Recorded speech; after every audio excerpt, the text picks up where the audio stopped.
glorious food. That's what today's show is about.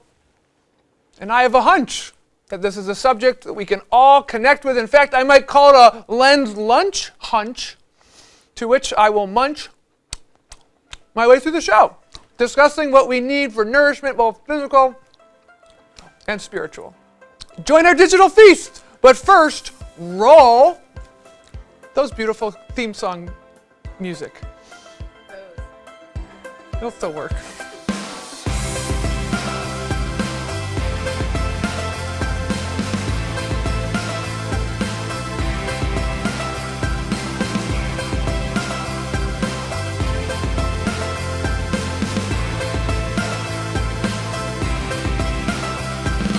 Hey, welcome back to The Lens. I'm your host, Matt Weber. It's good gas station sushi, Helen. And today, perhaps, I'm going to be both TV host and host, like host at a restaurant. Because the theme of the show is, don't even need chopsticks, food.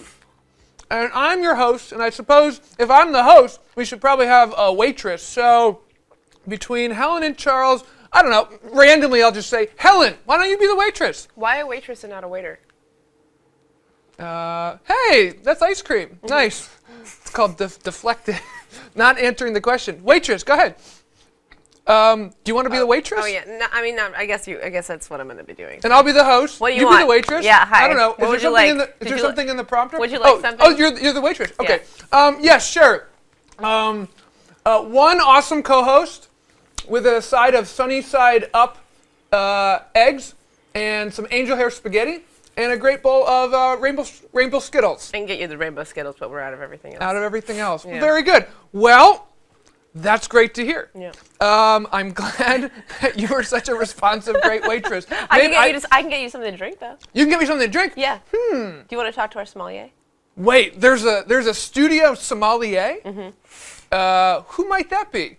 Who do you think? Maybe it's that gentleman over there in that sommelier outfit? Yes, I believe the pronunciation you're looking for is sommelier. And of course, the crown of every meal is the wine, good wine. And it's not merely good wine, but it is the proper pairing. Should the wine complement? Should it contrast? Accent? These are all different things. And depending on what you've ordered, particularly the rainbow Skittles, I think we're definitely looking at something in the fortified wine area.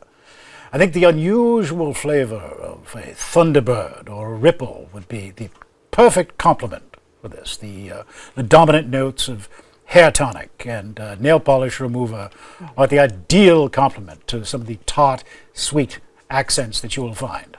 Speaking of accents, pretty darn good sommelier. French accent from Charles? Yeah. He's what goes well with red number 40? Ah, yes, red number 40. Is that a dye or something in Skittles? Yeah. Yeah. Yes, there are many things, but I think the correct gustatory accompaniment to that would be smoked oysters, and then, of course, the classic, and you never go wrong with the classics, would be the Mad Dog 4040. Again, You learn something new every day. a lot of this goes over my head. I'm happy to be here eating with my waitress friend and my sommelier, sommel or whatever, how you pronounce Sommelier. it. Well, whether you're a waitress, a host, a customer, maybe that's you, the viewer, or some LEA, you've all got one thing on your mind right now, or at some point during the day, and that is food, which is, in my opinion, the most elemental common denominator after air, taxes, and a mutual New England understanding that Tom Brady is 100% innocent. Food. We all need it.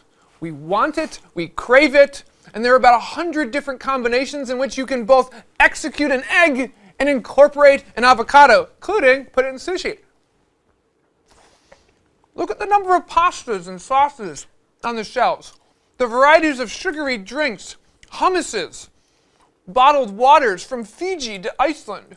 And this is before I even start with what people are doing with kale these days. Wait, I mean, Matt. wait, what? Believe it or not, What? I know it's hard to tell from what I'm eating right now, but I really do like kale. Why do you like don't kale? It's good for you. Good for you. It's got lots of iron in it. Uh-huh. Stuff. You know, sulfur rich. Uh-huh. Yeah, it's healthy. Tastes good if you cook it right.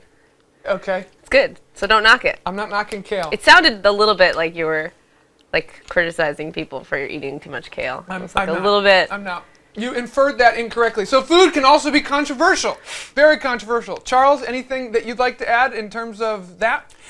Well, I would say before you get too deep into the weeds on the water from my favorite archipelago in the southwestern Pacific. Fiji? I'm referring, of course, to Fiji, yes. The other notable thing about Fiji was that, about 15 or 20 years ago, there was a coup there that my first hearing of the BBC World Service's reporting of it had me nearly convinced that an 80s girl band had taken over the country. Turned out that the military officer who had initiated the coup's name was Banaimarama, and the misapprehension of mine was resolved. Ellen liked that one. Wordsmithing. That's one of the better reactions we get on this show. Well done, Charles. Well done, my friend. You see, food makes you laugh. People talk about food with a passion. Bring up bacon with your grandkids. Ask them about the best cookies and cream ice cream. See why your coworkers are late to work because Starbucks coffee was just that much better than a simple cup of Dunkies. Or maybe saying that is blasphemous in your household. You see, people are religious about food. They're devoted to it, committed to it, loyal to it, and ritualistic about it. Watch any cooking show host take a bite out of a freshly prepared anything. They bite in and they have a heavenly experience. Case in point, this is just okay sushi, but they'll make something, example, and they'll close their eyes. Oh my gosh, this is so good. And they'll say what they say about the food. Can you describe all those flavors you're experiencing right now? No, because that would be ingenuous. You would make a terrible food Disingenuous. host. I'm also speaking with my mouth open, which is going to be a big Controversy in the strike Weber with big Mom. strike against me. My Yeah. wife will not be happy, and my mother too. Folks, when they do that, their taste buds and their brain and their mouth-watering anticipation, everything they've been looking for in that bite, that sip, that chomp for days or hours or minutes, and it's a beautiful, beautiful experience. Now fast forward to church. Mass is almost over. You're walking down the aisle and you're thinking, should I leave early? Will somebody see me if I leave early? Got to beat traffic, wondering if the closing song's going to be 2 verses or 3 verses. Amen. Am I chewing this too much? Where did I sit? What aisle am I in? Is that my mom's friend over there? And so on. Literally, that taste of heaven, that host, that Eucharist, we will often merely eat with the enthusiasm of mere unleavened bread. Often, in the ritual of spiritual nourishment, we miss commissioning the taste buds of our soul. Now, I do this almost all the time. I get more excited over the Capitol Grill steak bite once a month, over the host bite once a week. Yet I can say that the satisfaction of being one with Jesus is far more sustaining than the fleeting rush of $46 dry rub seared beef. My message to you all is this. This is not an either-or situation, but rather a both-and. I invite you to find joyous nourishment in both the everyday food and, of course, the Eucharist. Have one remind you of the other. Let the breaking of bread both inside and outside of church remind you of both the sacred and the secular. A mind, body, soul, healthy diet. Speaking of healthy, you know who makes a mean, fat-free Irish eggplant parm Alfredo pesto rollatini? Mr. Kevin Nelson. Maybe, just maybe, he'll share that secret recipe with us, perhaps even today, when we get back on the Lens.